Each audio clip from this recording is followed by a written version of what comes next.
Welcome to the 2020 Gatineau Loppet, the biggest international ski race in Canada with 20 countries represented. Today is day 2 and I'll be doing the 27K freestyle ski.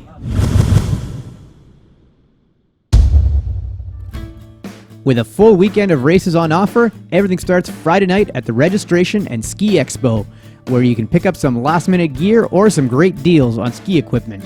Next morning, it's time to get your skis ready for the race.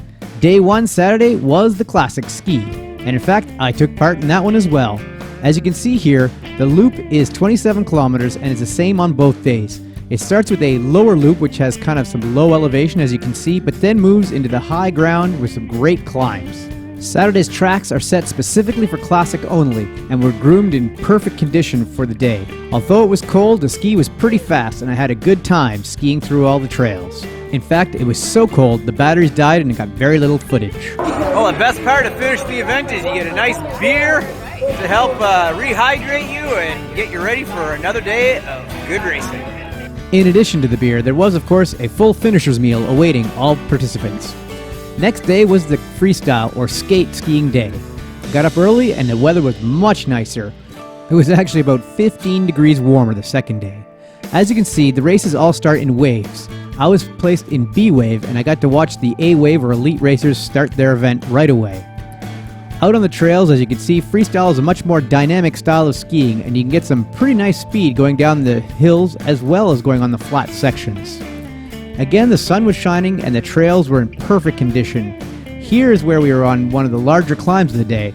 Unfortunately, it's really hard to get footage of the uphills because the camera moved around so much.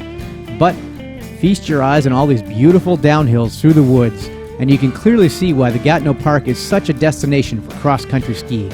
This is, after all, a world-class event and attracts people from all over the world to complete their World Loppet series. And this is what it feels like crossing the finish line at the end of the race. The crowds are here, sun is shining. What an awesome day.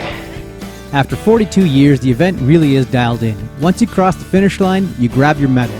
From there, you enter a tent where you get a choice of all kinds of yummy food to replenish your energies, including not only drinks, but fresh beer. Then you can pick up your drop bag for a change of clothes and head back out to watch things like the finisher ceremonies, or just sit by the fire and enjoy some warmth. Oh, and did I mention there's even snowshoe races, including 5 and 10K distances that act as the provincial championships. And because it was part of Winterlude as well, there was plenty of entertainment for all the people that were in attendance. Well, that wraps things up from another great year at the Gatineau Loppet. Racers are still coming in from various races. There's a spectacular weekend of skiing.